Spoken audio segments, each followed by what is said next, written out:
On today's show, we're going to talk about the new 2023 Hummer, the GMC Hummer. That is right. We're going to ask two important questions. Will this thing get past your driveway? And is it going to work on the trails? Because EV is, jury's out on EV still. But if you are new to my channel, my name is David Boyd. I'm an auto journalist here, and I love all things off-road. I don't just test vehicles.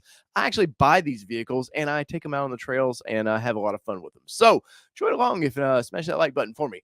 So the 2023 Hummer, we got a couple questions, like I said. Some friends of ours over at TFL, they've got one. I've watched, like many, I watch a lot of the influencer channels. I love the Stradman, dude is nuts. But he's got a new 2023 Hummer, and well, he's had a lot of problems with it. But first, let's go over to TFL. So our friends over there at TFL, they bought one, and they had a press loaner that seemed to kind of crap out on them in the middle of an intersection. Then no way to tow this thing. When these EVs lock down, they lock down. And then Roman over there at TFL Trucks, he decided to take this off-road to Moab. They're only a couple hundred miles away from the mecca of all things off-road, and that is Moab, Utah. And why not? They put some new 37-inch BF Goodrich KOs on this thing, KM3s, I'm sorry. And they wanted to go have some fun with it. So part of when all these channels do, you buy a vehicle like I have with my new Ford Bronco. It's a long-term vehicle for me. So this is a long-term vehicle for TFL. And, well, let's just pull this up here and see what's going on because, well, they've had some problems. Brakes are working, suspension's working. That's the thing when you take the suspension, one pedal drive unavailable. Wonder why that is. Oh, probably because I'm in off-road mode. This is what's crazy. He just got four-wheel on the drive trail. Unavailable. Schedule service. He just got on the trail. I'm gonna pause it right there. But yeah, they just got on the trail with that thing, and it breaks down. And I would like to say this is like new, but I've heard of many cases like this where you take these things anywhere similar to an off-road park or anything like that. They freak out. The lockers won't work. Four-wheel drive, in some cases, they're in off-road mode and they will not come back down, which hurts them. If you're stuck in off-road mode and you've got to drive a couple hundred miles away, well, that hurts your economy right there. And then charging seems to be another issue. And I want to get into that because one of the sad realities of owning one of these things is charging them. And while Tesla seems to have the charging down, not everybody else is so lucky. So let's bring this up. So this is the Stradman, and he just got done coming off-road. I believe in the video he had a little error come up, but he didn't think much of it, and then he goes to charge it. So let's play this. This little charger charges at 9 miles an hour. Okay, she's a thick girl. The charging station here at City Hall doesn't work. It does not work. I don't know what we're going to do. I'm telling you guys, maybe like 1 in every 5 of these things actually works. The majority of them are broken. They're broken. That's kind of nuts that, or is it broken? Because I think later in this video, we find out a little bit more that now some of the other brands who are jumping quick into the EVs, Tesla they have a long history of this. Even Nissan has a long history of electric vehicles. So they've kind of perfected their charging systems a little bit. Well, no, we've got all these, across America, there's all these, aftermarket brands will say charging systems out there. And, well, they don't seem to want to work, or they don't want to seem to play nice with other vehicles. The Ford Lightning's had problems with this. And now the GMC, the Stradman's having problems with it. And I want to show you the next part of this because they're stuck in off-road mode. Like I mentioned earlier, some of these are getting stuck when they freak out. The computer's just like, I don't know what to do. And was this GM just rushing once again to get into EVs where not all the bugs were worked out within the charging to make all the charging link up right? And sometimes being the first off-roader is not always the best. Now, in this part of the video, and I'm going to put links to all these videos. So if you want to watch the whole story fold out, you can. But this is part of the problem I'm having with EVs is this particular one, the Hummer is heavy, 9,000 pounds. Do you know the original Hummer that everybody called the gas guzzler was 6,000 pounds? This is 9,000 pounds, and this is supposed to be environmentally friendly for riding trails. I don't know, but it looks environmentally friendly right now because it's on the back of a tow truck. That it came to this through everything that happened. This is not our fault, okay? This was not our fault. All the charging stations were broken. We tried. So they think all the charging stations were broken, but what come to find out is a lot of it is well, they won't talk to the charging base right. And I think that's happening across the board. I think Ford's having this and nobody's really talking about it just yet, is the fact that these, charging, it hooks up to your computer. The computer knows how to accept the speed of the charging. And I don't think they're all talking to each other properly. And well, then sometimes you get towed home. Now, in the Stradman's case, they had to get a hotel room, and they did find a charger that would trickle charge the thing. And he got, I think, enough, like 90 miles of charge that would actually get him home. And I'm assuming this thing is at the dealership now, because I wouldn't want to think I paid $130,000, because all the Hummers, especially, were first editions.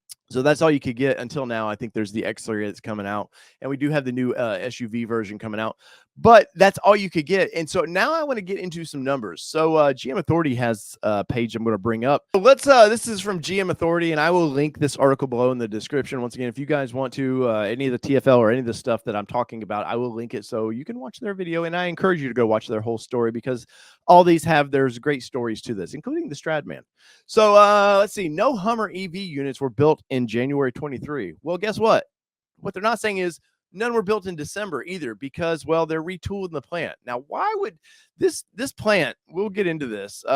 This plant was just retooled in 21 for the Hummer. Now they have to retool it again for the new Silverado EV and the EV Sierra that's from GMC that's coming down the path, which are all built on similar chassis. The way they structure this, the skateboard platform they're using, it all uses the same sort of chassis. Now, GM's going to use this across the board, which is kind of scary to me, because if they can't build these things now, what makes me think they're going to build the smaller crossovers? So anyways, into the article it gets into, and you can see here is the new SUV version. Of course, there is the normal the Hummer version. Now, here's what I want to get into, and these are numbers. So in October 21, they built 15 of these things. And you go, okay, well, they're just getting into production. That totally makes sense. Well, it's slow. Okay, next month, well, we're built 75 of them. We're moving on up. Then we're going down 50. Okay, maybe there was Christmas time production issues. Who knows?